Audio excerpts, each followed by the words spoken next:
The man insisted on digging up his mother's grave, despite the police stopping him. After the coffin lid was opened, the police were stunned and speechless. The phone rang just as I sat down for dinner, Callum thought, setting his fork down on his half-eaten plate.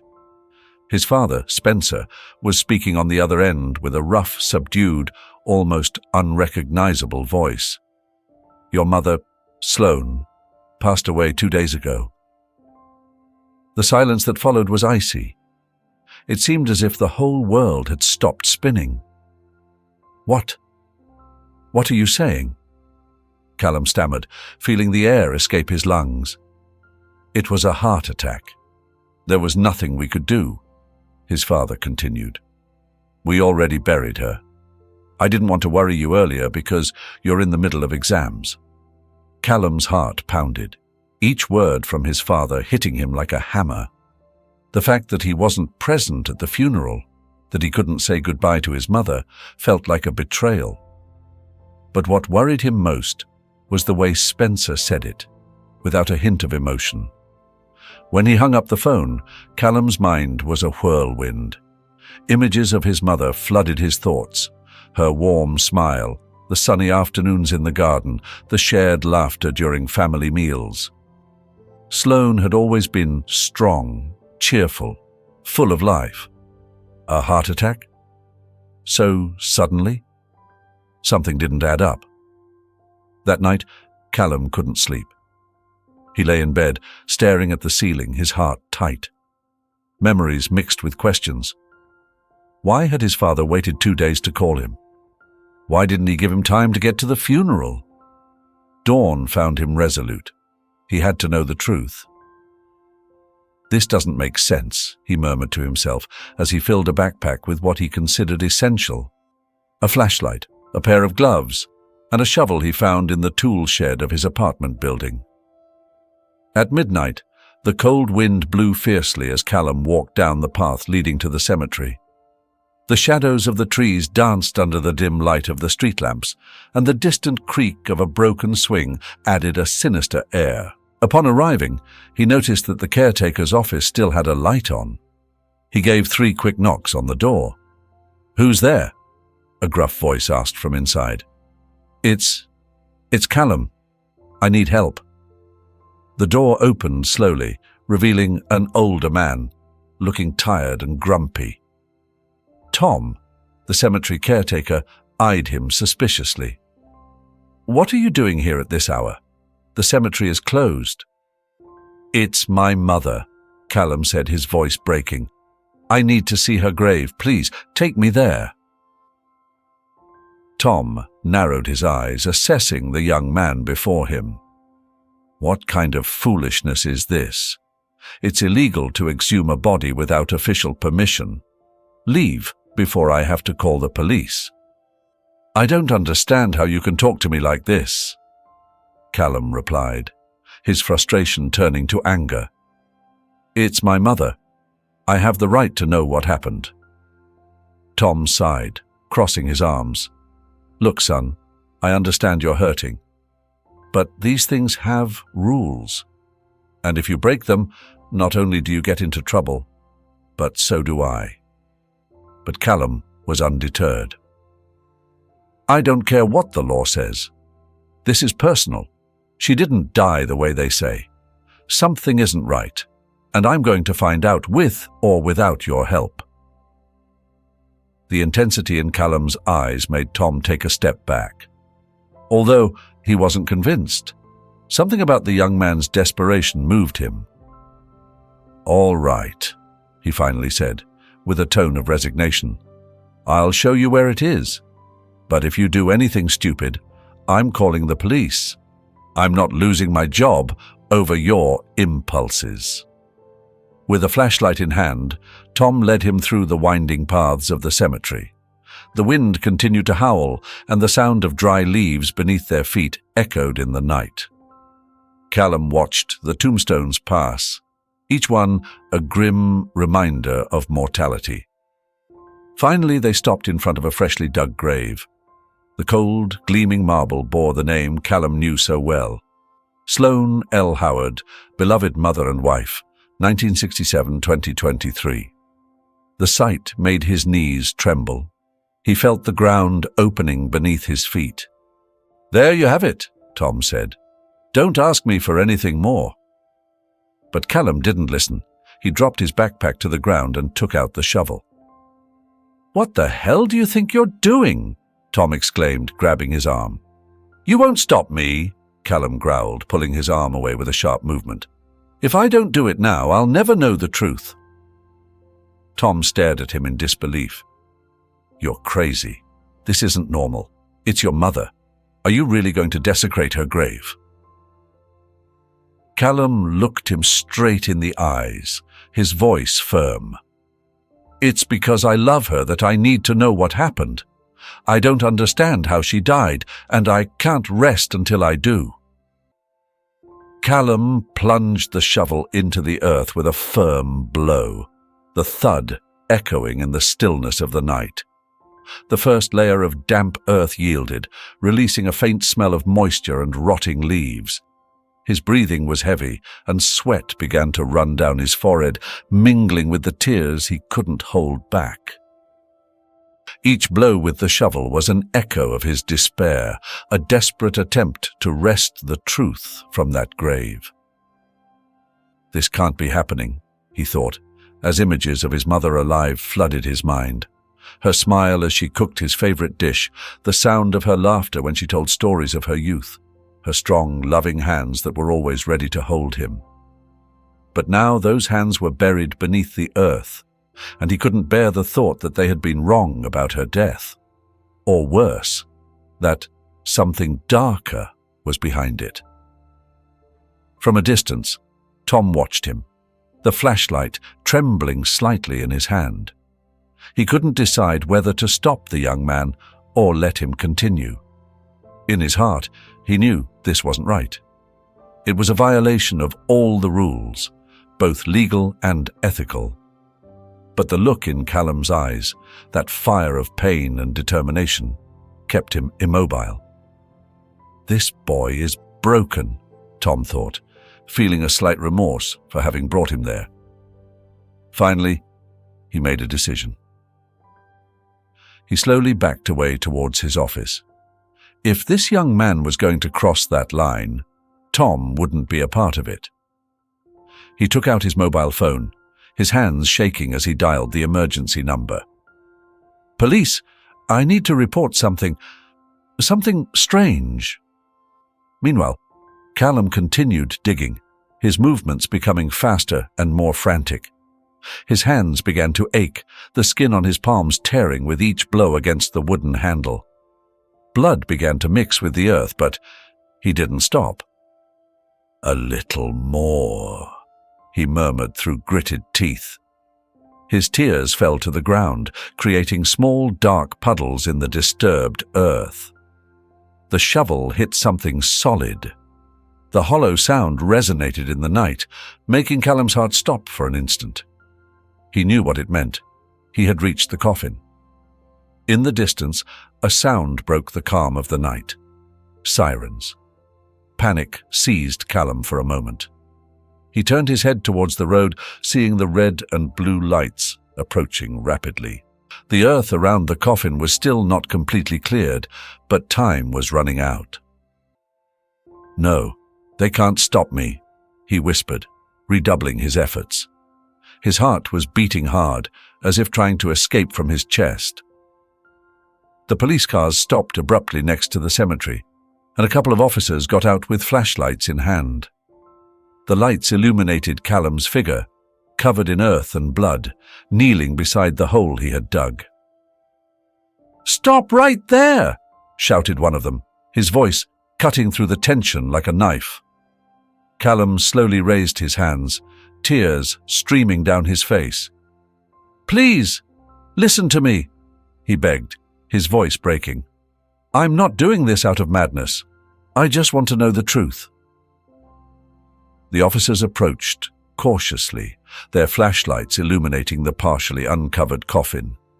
One of them, a middle-aged man with a face hardened by years of service, stopped in front of Callum. "This is a crime, son," he said sternly. "Do you realize what you're doing?" Callum nodded slowly, his voice barely a whisper. "I know it's wrong. But my mother, she didn't die the way they say. I know it. Something isn't right, and if I don't do it now, no one will." The officer sighed, exchanging a glance with his partner, a younger woman who seemed less convinced about using force to stop him. "We have to follow procedure," she said in a softer tone. "We can't allow you to do this without authorization." "Please," Callum cried, falling to his knees before them. "I just want to see her one more time. I can't live with this uncertainty. If you have any humanity, let me open the coffin." The tension in the air was palpable. Even Tom, who had returned and was watching from a distance, felt the weight of the situation. The young officer finally broke the silence. "Look, Sergeant," she said, addressing her superior. "The boy has already dug this far. If we stop him now, what do we gain? Maybe it's best to let him finish." The sergeant frowned, considering the implications. He knew this could cost them a reprimand, but he also saw the genuine pain in Callum's eyes. Finally, he nodded stiffly. "All right, but we do it quickly. And you, boy, if you do anything more than open that coffin, we'll arrest you immediately." "Understood." Callum took a deep breath, his hands still shaking as he held the flashlight in one hand and pushed the coffin lid with the other. The sound of the wood opening was low, but in the silence of the cemetery, it resonated like thunder. At first, he could only see shadows. The edges of the coffin seemed like a crack dividing life and death. Slowly, the flashlight illuminated his mother's face. Sloane was there, motionless, her skin pale and her lips slightly parted. She looked asleep. "What am I doing?" he thought for a moment, as his eyes filled with tears. But then, something broke the stillness. A movement. It was subtle, almost imperceptible, but enough for Callum to take a step back, stumbling over his own feet. His flashlight fell to the ground, rolling to one side and leaving everything in semi-darkness. "It can't be," he murmured, his voice choked with fear. Before he could pick up the flashlight, another sound shook him. A sigh, deep and labored, came from the coffin. Callum was paralyzed, unable to look away, as Sloane, with obvious effort, opened her eyes. "Dustin..." His mother's voice was weak, barely a whisper, but it was enough to break the spell that held him immobile. The sergeant and his partner, who were watching from behind, were speechless. It was the young officer who reacted first, quickly approaching with her flashlight. "Good God, she's alive!"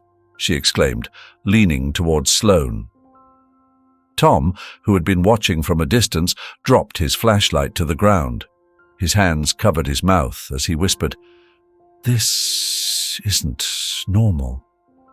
This shouldn't be possible." Chaos erupted.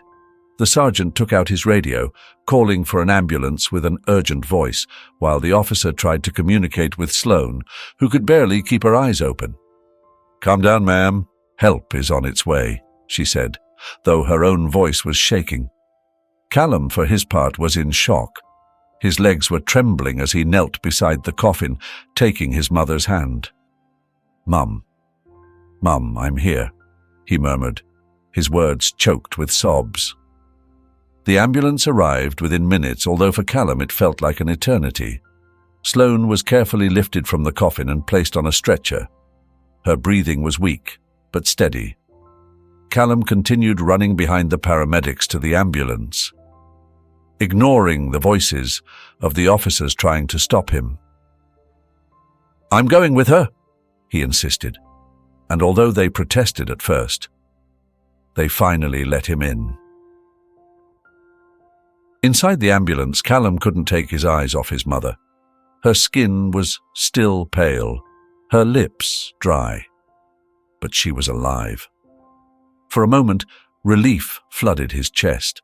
But soon, that relief was replaced by questions that began to swirl in his mind. How could this happen? Why was she buried if she wasn't dead? At the hospital, the medical team acted quickly, stabilizing Sloane and taking her to an intensive care unit. Callum was left in the waiting room, his hands still covered in dirt and dried blood. Tom arrived shortly after, his eyes still filled with disbelief. He sat next to Callum but said nothing. There were no words that could explain what they had both witnessed that night. Hours passed before a doctor with a serious face approached them. "Are you Mrs. Sloane Howard's son?" he asked, looking at Callum. "Yes," he replied, jumping to his feet. "How is she? Is she going to be all right?" The doctor nodded slowly. "She's stable for now. But there's something you need to know." Callum swallowed, his heart racing again. "Your mother didn't suffer a heart attack as you were told," the doctor continued. "We found traces of a massive dose of sedatives in her system. These drugs led her to a state of catalepsy, which can mimic death." Callum felt as if the world had stopped. Sedatives, catalepsy. The words echoed in his mind, but it took them a while to make sense. "Are you saying that someone drugged her?" The doctor looked at him seriously. "That possibility is very real. We have already notified the authorities, and they will begin an investigation. But if you hadn't found her tonight, she probably wouldn't have survived." Tom, who had been listening, let out a heavy sigh. "This is madness," he murmured, looking at Callum. "Son, I don't know how you knew, but you did the right thing." Callum could barely hear his words.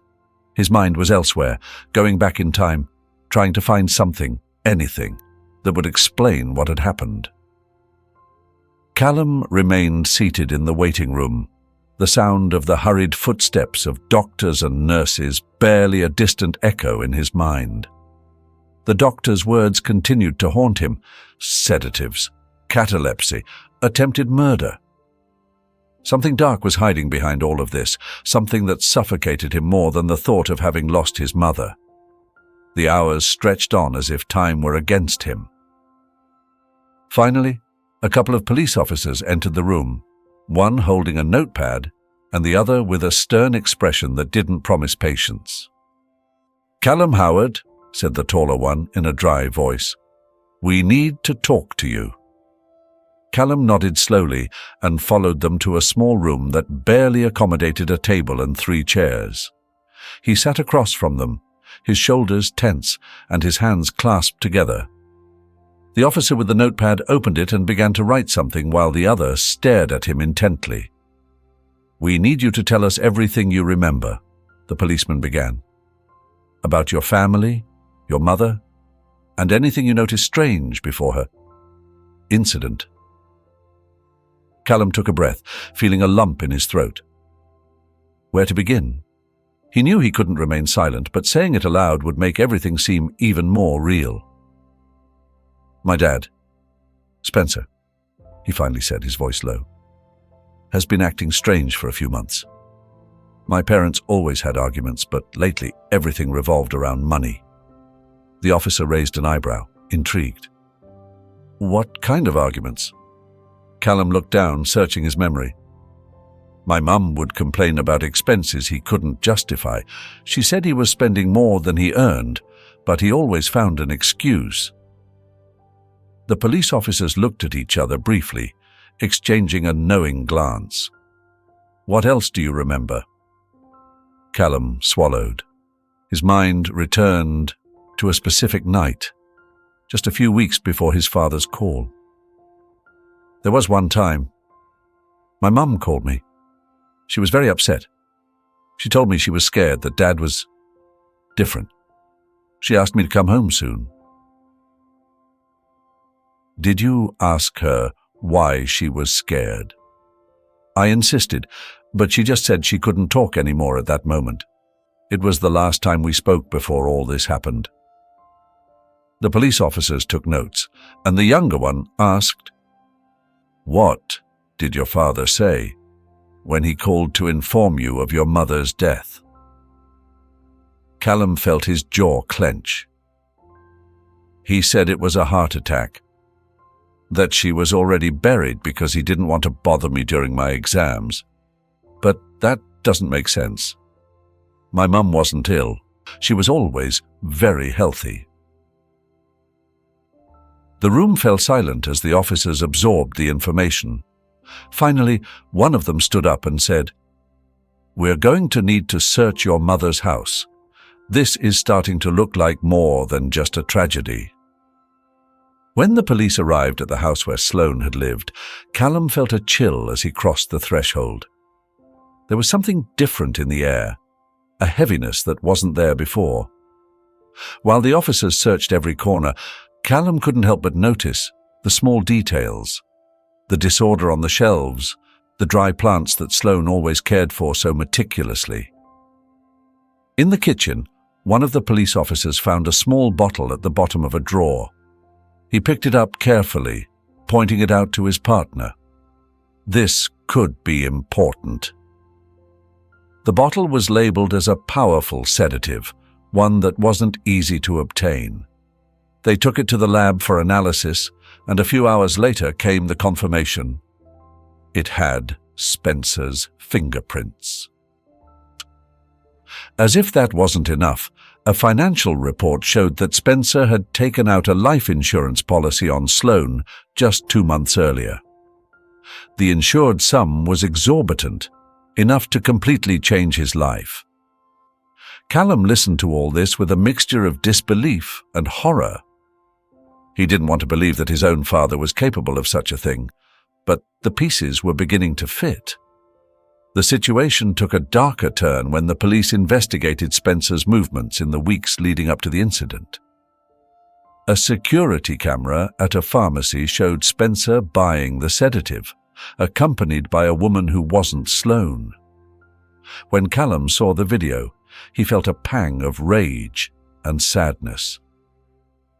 "Who is she?" he asked, though he knew no one would have the answer immediately.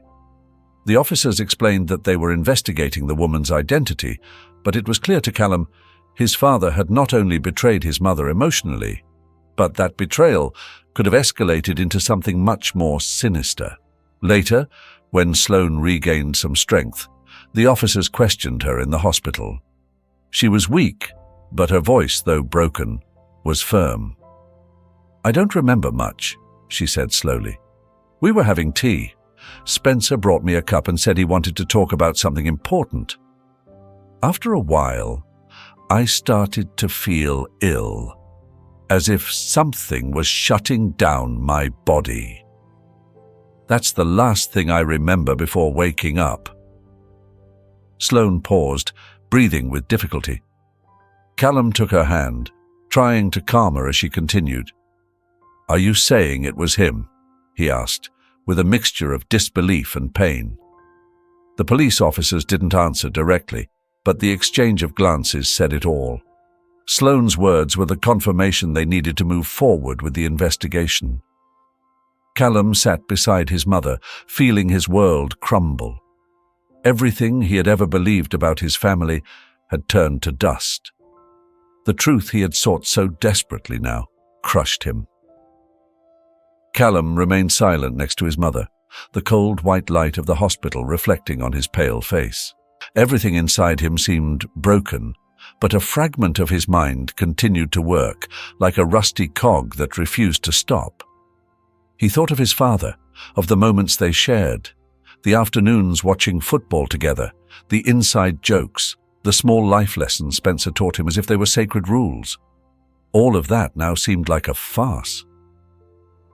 When the officers returned with more information, Callum's expression hardened. "We have further confirmation," said one of them, a burly man with a firm voice. Spencer took out a life insurance policy on Sloane 2 months before all this happened. The policy stipulates a considerable amount in the event of her death. Callum felt a hollow ache in his stomach. A life insurance policy. Was my mother's life worth so little to him? He didn't need to hear more, but the officers continued. Furthermore, added the other officer, a younger woman who maintained a more neutral tone, we have video evidence. Spencer was seen buying the sedatives accompanied by a woman whom we believe is his accomplice. Callum looked up, his eyes darkened by anger and sadness. Who is she? He asked, his voice shaky but firm. We're working on identifying her, replied the officer. What we know so far is that this woman appears to be pregnant, which could explain certain motivations of Spencer. The word pregnant resonated in Callum's mind like a hollow bell. A lover? A child? How far was my father willing to go to start a new life? Hours later, the police located Spencer at his office. He was sitting behind his desk, with the same calm facade that Callum had seen so many times. But when the officers asked him to accompany them for questioning, his face changed. Questioning?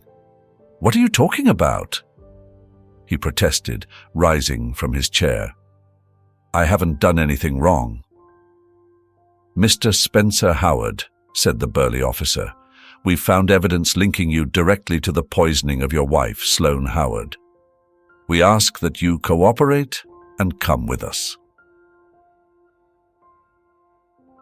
Spencer tried to remain calm, but his hands trembled as he grabbed his briefcase.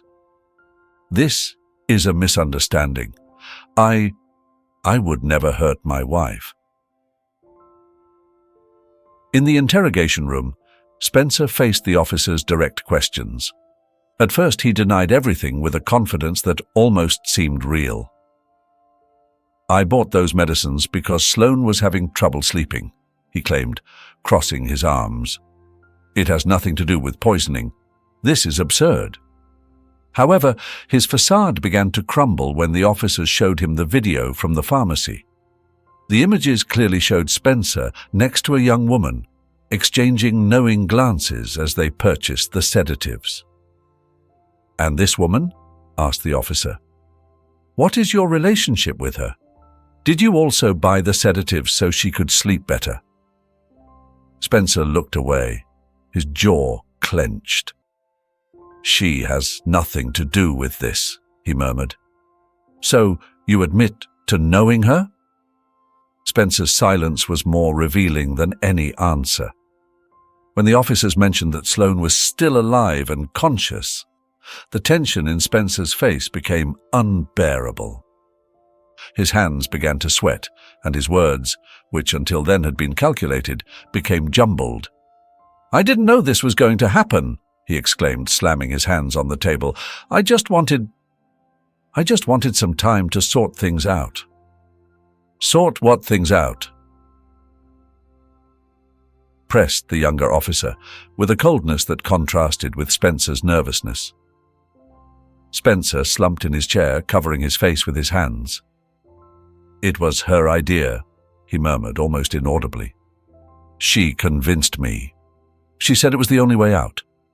With the insurance money, we could start over. Meanwhile, Callum waited in the hallway, unaware that his father was confessing everything.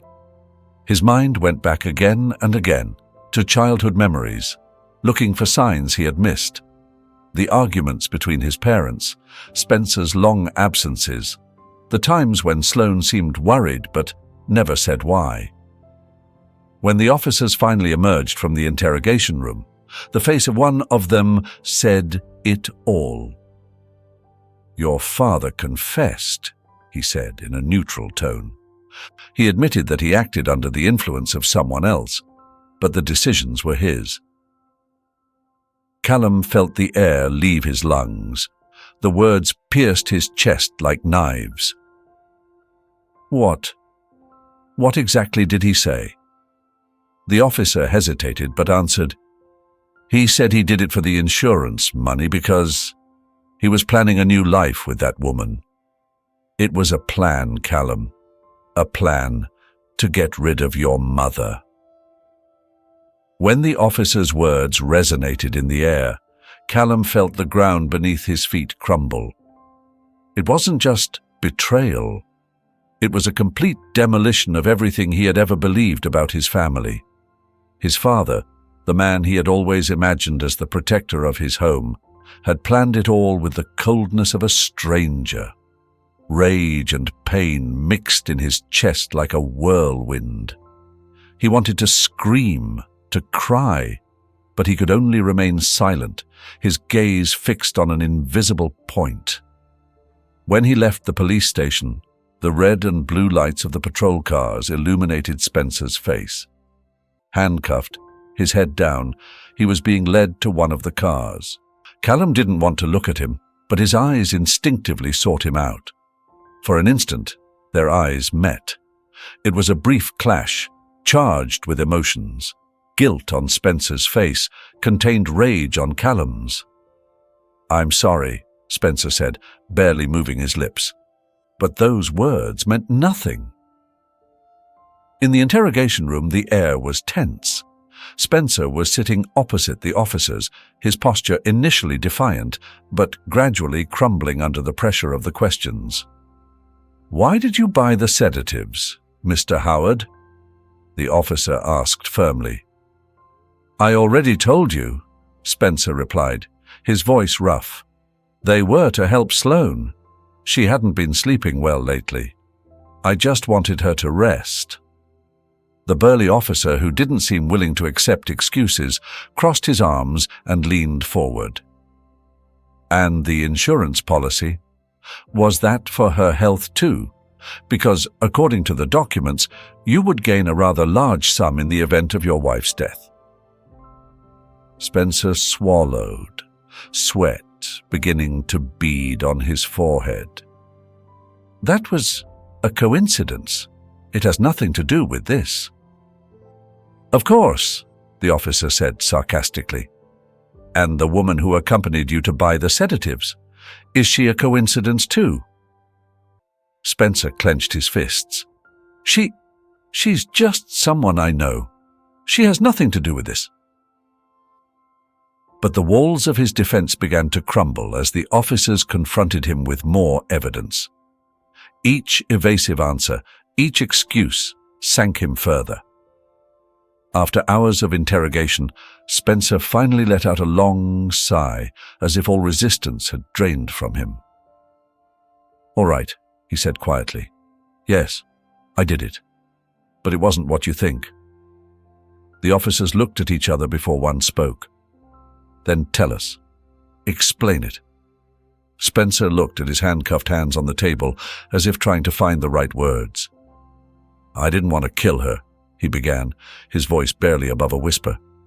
"I just wanted it to seem like she was dead. It was the only way out of all this." "Out of what?" "My problems. My life. My relationship with Sloane wasn't working anymore. And then she appeared."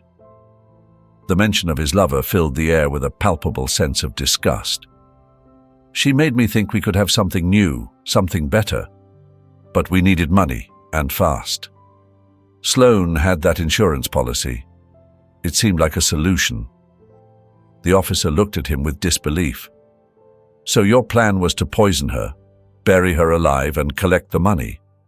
At what point did that seem like a good idea to you?" Spencer looked up, and for a moment he seemed almost broken. "I didn't want her to die, just to disappear for a while. But everything went wrong. I didn't think it would go this far." The officer shook his head. "You drugged her, buried her, and let everyone think she was dead.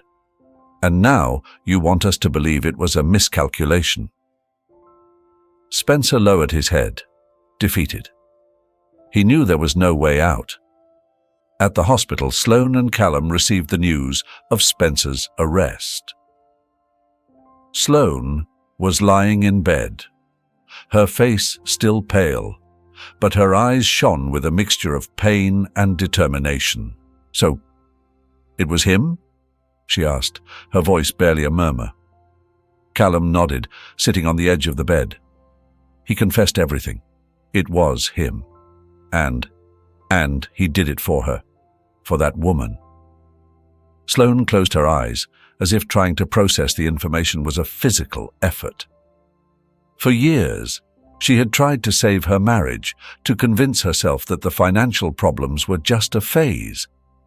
She never imagined Spencer would go this far.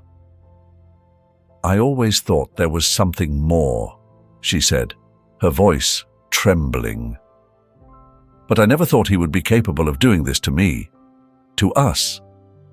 Callum took her hand, feeling the weight of his mother's words. "He has no power over us anymore," he said, with a firmness he didn't entirely feel. "What he did, what he tried to do, is his fault, not ours. We're going to get through this, Mum. Together." Sloane left the hospital on a crisp autumn morning. The air smelled of damp earth, and the sky was covered with low clouds that seemed to reflect her mood. Callum was by her side, gently holding her arm as they walked to the car. Despite her physical recovery, there was something fragile about her appearance, a vulnerability she couldn't hide. The drive home was silent. Both knew that returning to that place would be difficult, but neither wanted to say it aloud. When they arrived, Sloane stood in front of the door for a long moment, her fingers trembling slightly on the doorknob. Finally, she turned the key and entered. The interior of the house was the same as the last time she had seen it, but to Sloane, everything seemed different. The walls, which once seemed to protect her home, were now a reminder of the lies and betrayals that had festered within them.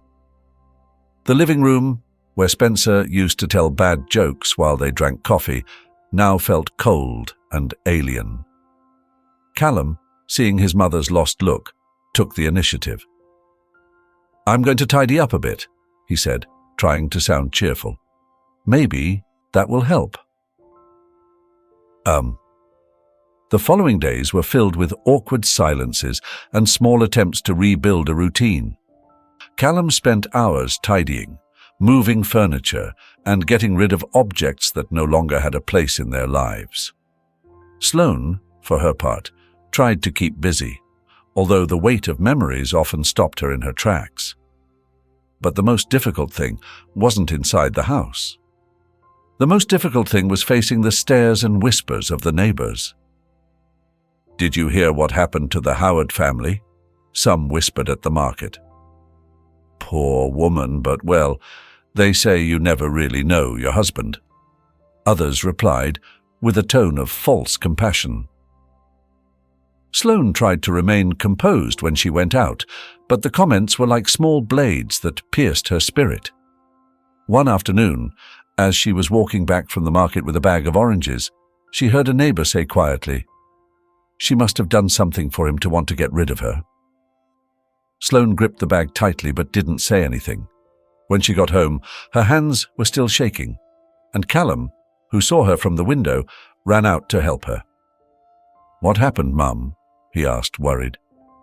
"It's the people," she replied, her voice weak. "They talk as if I were to blame for all this." Callum's face darkened. "Don't listen to them. They don't know anything. And if they keep talking, I'll tell them what I think myself." That night, as they ate dinner in silence, Sloane broke the tension. "Callum, we can't stay here."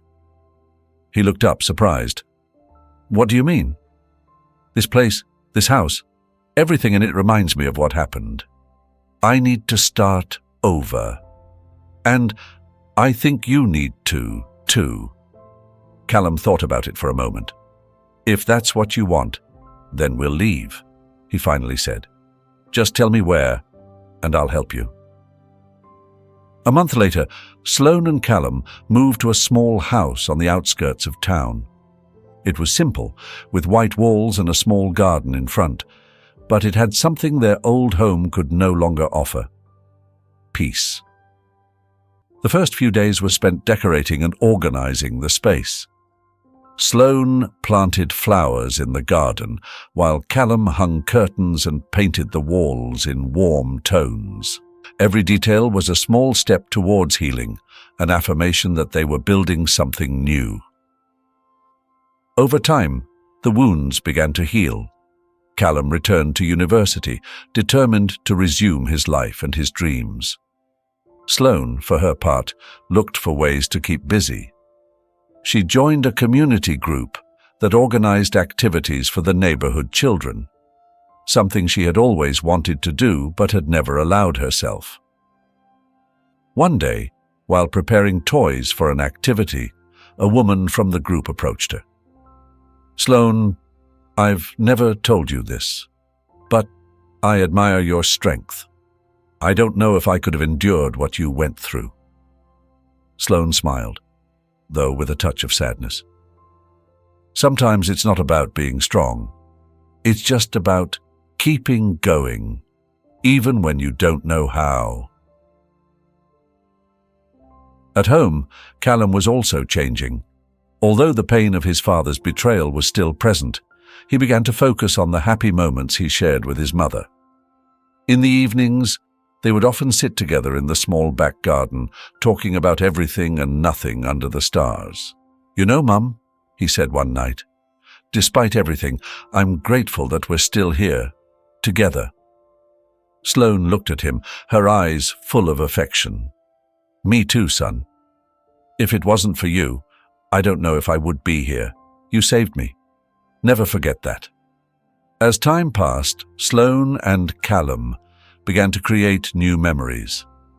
Every small achievement, every day without tears, was a victory. They supported each other, finding strength in their connection.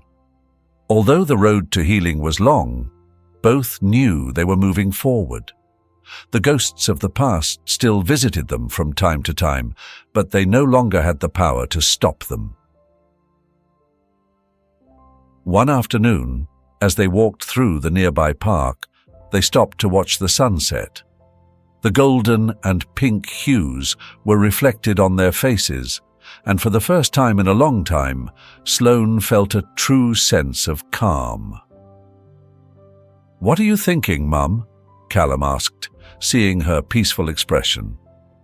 "I'm thinking that, despite everything that happened, we still have a future," she replied, gently squeezing her son's hand. At that moment, both understood that although their family had changed forever, the love and resilience they shared were enough to rebuild what had been lost. Together, they looked at the horizon, letting the light of the sunset fill their hearts with renewed hope. The story of Callum and Sloane is a deeply emotional journey that leaves indelible marks on the reader. From the beginning, the narrative takes us through a roller coaster of betrayals, discoveries, and resilience. What impacts most is Callum's transformation, a young man initially driven by anger and despair into someone who finds strength in the unconditional love for his mother. The connection between mother and son is the heart of the plot, a bond that, despite adversity, remains firm and strengthens with each obstacle. Sloane, on the other hand, represents quiet courage, surviving not only physically but emotionally after such a heartbreaking betrayal, shows admirable strength. The story reminds us that pain doesn't define a person, but how they choose to rise above it. The most profound message extracted from this story is that family is not determined by blood, but by love, respect, and mutual support. In the midst of darkness, Callum and Sloane find a light, the possibility of rebuilding their lives from the ruins, demonstrating that even in the most difficult moments, hope and love can prevail. If this story touched your heart, don't forget to like and share it. Leave a comment to tell us how it has inspired you, and, if you haven't already, subscribe to the channel. May God bless you and accompany you every step of the way.